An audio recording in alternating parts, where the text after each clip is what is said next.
Yes doctor గారు caller line లో ఉన్నారు ఫ్రమ్ హైదరాబాద్. సంధ్య గారు ప్రాబ్లం ఏంటో చెప్పండి డాక్టర్ గారికి.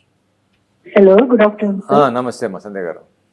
సార్, మా కజిన్ వాళ్ళ పాపకు 7 months లో డెలివరీ అయింది.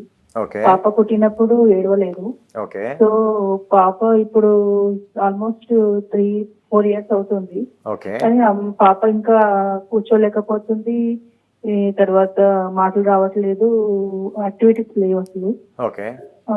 సో పాపకు ఫిజియోథెరపీ చేయించమన్నారు డాక్టర్, బ్రెయిన్ డెవలప్ కాలేదని చెప్పారు. ఓకే. సో ఏంటి ఇది, వాళ్ళు 7 months లో పుట్టినా కూడా వెంటిలేటర్ పైన పెట్టారు.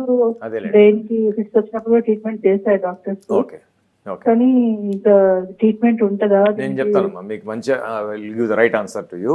ఫస్ట్ 7th month డెలివరీ కావడం అనేది ప్రిమెచ్యూర్ డెలివరీ అంటే కనుక తల్లి యొక్క ఆరోగ్యంలో కానివ్వండి, తండ్రి యొక్క ఈవెన్ స్పెర్మ్ క్వాలిటీలో కూడా డిఫరెన్స్ ఉంటే సో తొందరగా బాబీ బయటికి రావాలని చెప్పేసి ప్రిమెచ్యూర్ డెలివరీ జరిగేటువంటి అవకాశం ఇంకా 2 months ముందే డెలివరీ జరగడం అనేది it is a unnatural thing.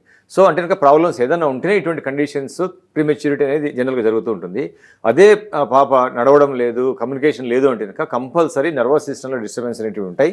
వీటికి ఫిజియోథెరపీ చేయడం వల్ల అంటే కనుక ఫిజియోథెరపీ అనేది ఫిజియలాజికల్ సంబంధించింది. అంటే కనుక బాడీ యొక్క మూమెంట్ సరిగా లేకపోతే రిస్ట్రిక్ట్ అయిపోతే అప్పుడు పనికి వస్తాయి. ఇక్కడ పాప విషయానికి వస్తే కనుక నర్వస్ సిస్టమ్ రిలేటెడ్ అంటే కనుక బ్రెయిన్ రిలేటెడ్ విషయాలు ఇక్కడ ఫిజియోథెరపీ కంటే కనుక బాబుకి ట్రీట్మెంట్ అనేది ఇక్కడ ఇంపార్టెంట్ అవుతుంది.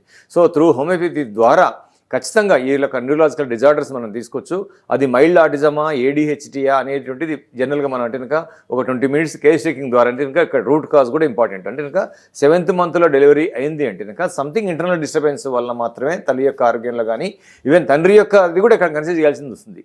సో ఈ డిస్టర్బెన్స్ని మనం బేస్ చేసుకొని రూట్ కాజ్ని బేస్ చేసుకొని మన హోమియోపతి చికిత్స తీసుకుంటే ఫిజికల్గా కానీ మెంటల్గా కానీ ఇంప్రూవ్ చేసుకునేటువంటి అవకాశాలు 100% ఉన్నాయి.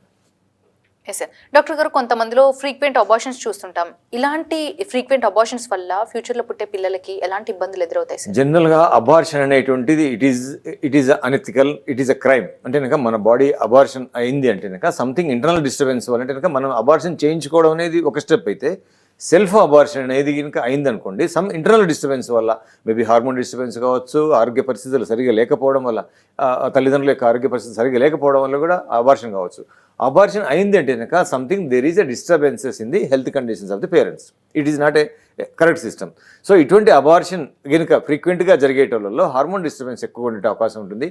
అది సెట్ అయినాకనే ప్రెగ్నెన్సీకి వెళ్ళగలిగితే మేలు. ఎందుకంటే కనుక మనం ఫోర్స్ఫుల్గా అబార్షన్ కాకుండా మెడిసిన్స్ వాడేసి అబార్షన్ అదంటే కనుక మనకు మెడిసిన్స్ తోటి మనం ప్రెగ్నెన్సీని మెయింటైన్ చేసుకుంటూ సో చేయగలిగితే డెఫినెట్గా ఆ పిల్లలకు హైపర్ యాక్టివ్ కానీ ఏడిహెచ్టీ కానీ అంటే కనుక బేసిక్గా హైపర్ యాక్టివ్ అయితే డెఫినెట్గా వచ్చే అవకాశం ఉంటుంది.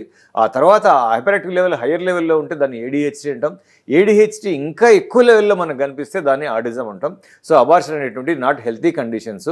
సో అబార్షన్ రాకుండా అంటే మనకు హెల్త్ని మనకి ఇంకా సెట్ చేసుకోగలిగితే మన ఆరోగ్యాన్ని మన డైట్ ద్వారా కానివ్వండి, మన లైఫ్ స్టైల్ని చేంజ్ చేసుకోవడం ద్వారా కానివ్వండి చేసుకోగలిగితే ఇటువంటివన్నీ కూడా మనం అవాయిడ్ చేసే అవకాశాలు ఉంటాయి. జనరేషన్ కూడా మనం కాపాడుకోవాల్సిన బాధ్యత అనేది ఉంది.